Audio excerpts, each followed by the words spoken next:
Hello, and welcome to Chapter 9, L2 Pragmatics and Globalization, from our book Second Language Pragmatics by Naoko Noguchi and Karsten Rover. I'm Heidi. Looking forward to discussing this topic with you. Here's some questions to consider. How has globalization changed the way we view linguistics and especially pragmatics? And what has the research shown about pragmatics as English as a lingua franca learner? And what is the role of the native speaker in all of that? How do you approach intercultural competence in your academic career and personal life? Give examples of how you have grown in this area and also ways you can seek more growth opportunities. I also think this applies to our students and how we might help them along.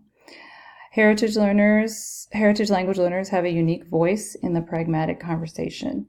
How can we best support them as they navigate the pragmatics of multiple languages and speech communities?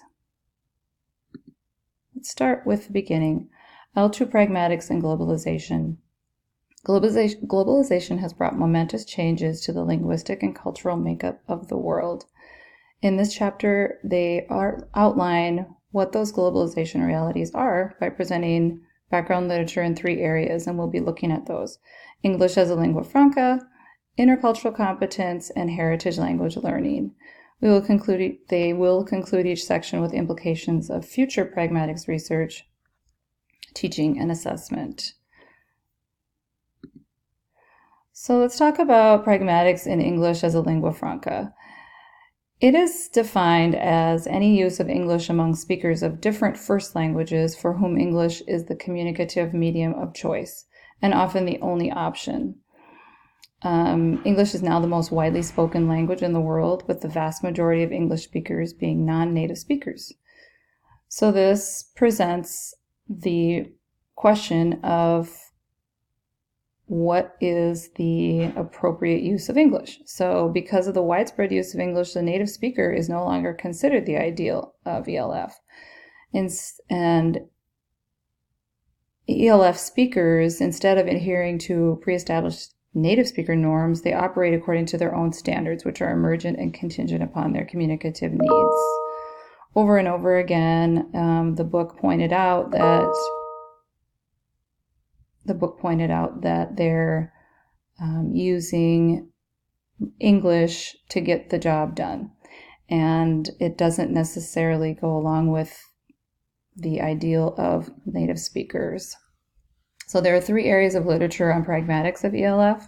These areas are intercultural pragmatics, identity in pragmatic choices, and pragmatic norms in English medium schools. Let's look at intercultural pragmatics. This is the study of how people of different L1s communicate using a common language and what pragmatic principles manifest in their communication. There are 4 areas of intercultural pragmatic strategies. This is negotiation of meaning, interactional management, creative idiomaticity, use of multilingual resources. And let's talk about identity and pragmatic choices. So learner identity and agency affect pragmatic choices. Learners tend to reject adopting certain pragmatic practices like the use of honorifics, gendered speech, or informal language when these norms are incongruent with their L1-derived cultural values or their sense of self. This seems very commonsensical to me, that we would take what we know from our first language and our home culture and project that into our second language. So they show that L2 speakers make pragmatic choices that reflect their understanding of the self, others, and context at the moment of interaction. So the book points out that pragmatics in this situation are fluid. There's no hard, fast rule here. Pragmatic norms in English medium institutions. So in this section, our author, Taguchi, presents his year-long study of the use of pragmatics at an English medium university in Japan. The findings confirm that norms of interaction are locally negotiated and emergent and do not necessarily follow native speaker conventions. They talk a lot about how the community formed its own way of communicating, and it was direct and casual. And even if it was a native speaker that was a professor, they would accept the forms that the ELF community was using, that their students were using. They wouldn't correct them, and they were not, so the pragmatics were not based on forms, but on functions and the goals they fulfilled.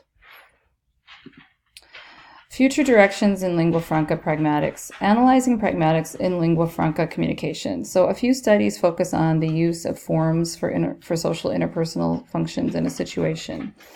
ELF pragmatics are difficult to study because of the open set of features available.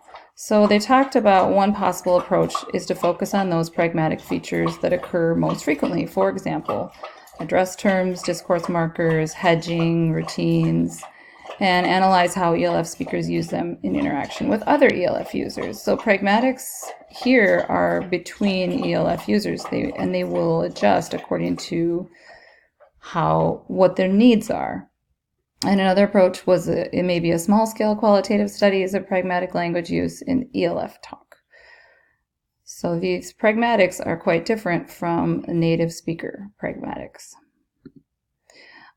Searching for alternative approaches to the native speaker ideal. That's our next section. So here, the question is asked, by whose criteria should appropriateness be determined or evaluated? In reassessing traditional assumptions and approaches to the study of language learning, specifically ELF, one could argue that native speakers no longer carry the authority because research has shown that native speakers come from a variety of regions, professions, and generations and do not operate under identical standards in judging and projecting the appropriateness of pragmatic behaviors. And there is just a lot here. Obviously, all of the native speakers come from all these different regions, and so what is the correct way of speaking English? And that's the big question. What do the pragmatics display? So the chapter recommends that teaching pragmatics for ELF learning should include the following strategies: developing tolerance toward ambiguity and infelicities of language. So teaching communication strategies that help to preempt problems, de-emphasizing one's own politeness parameters, and practicing accommodation by tuning into the interlocutor's turns and linguistic or non-linguistic behaviors. Again, it's not going to be a hard, fast set of rules. It's going to be meeting the needs of the communication that people have. Another strategy is to use technologies such as social networking to create pragmatic practice in intercultural competence. So let's move on to intercultural competence. There are a variety of definitions of intercultural competence, and they can be summarized as stated on page 257 to 259 of our text, but a couple of those really stood out to me. I appreciated this, the second point here that Spitzberg and Chagnon point out. Their definition is the appropriate and effective management of interaction between people who, to some degree or another, represent different or divergent cognitive, affective, and behavioral orientations to the world. Like I said, I really appreciated that. I need to move on because I want to get to the heritage learners section. So 3 dimensions of intercultural competence are intercultural capabilities, intercultural traits, intercultural attitudes, and worldviews. When we are aware of the cultures around us, we can learn how to be more ethno-relative and not ethnocentric. So we can appreciate other cultures apart from our own and learn how to mix with a variety of people. Intercultural competence and pragmatics. So they're saying that there is a connection between intercultural competence and pragmatic competence. And this, again, feels very much like common sense. So the more time we spend outside of our own culture in another culture, we will be able to use the pragmatics appropriately from the new culture. Future directions in intercultural competence and pragmatics. The thing is, there is not a lot of research. So there was one study that was done that investigated the effects of intercultural competence and social contact on pragmatic knowledge and longitudinal design. They talk a lot about social contact here. When they had social contact, they explained 26% of speech act gains. So researchers and teachers are looking at other ways of identifying intercultural competence and pragmatics. They talk about intercultural competence training programs that could have a positive impact on future pragmatic research. And they are designed to help people understand the factors involved in intercultural effectiveness and improve on those factors. I've gone a little over here. I really want to touch on heritage learners' pragmatics, so I'm going to go ahead. Heritage language learners are immigrants or children of immigrants who are exposed to their first learned language through interaction with family and community members who are educated in dominant language. These are the people that we work with in our EL classrooms. I think, yes, it's safe to say that all of them are heritage language learners. So how do we work with them and their pragmatics when they're simultaneously learning at home one language and learning in school their second language? It said that heritage language learners are bilinguals who exhibit different levels of strengths in their two languages. They move between two languages across different domains of interaction, and their transition hinges on their preference or perceived strengths of the languages. They talk about the complexity of this because it should be focused on bilingual pragmatic competence. They really bring out the point that these mostly children that we would be familiar with are operating at home in a very casual context, and they are learning that kind of those kinds of pragmatics.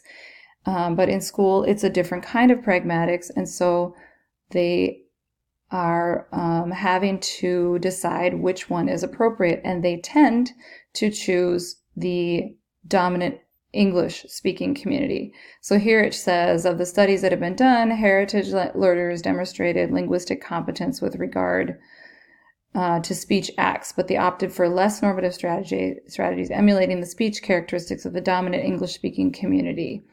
And so this is not surprising because their pragmatic competence is going to be a hybrid of two language systems and speech communities, sometimes more than two.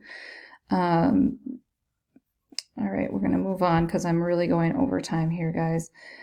Future directions, there needs to be a lot more research in this area. I feel like we can do more in this area, and this applies to so many schools and so many teachers.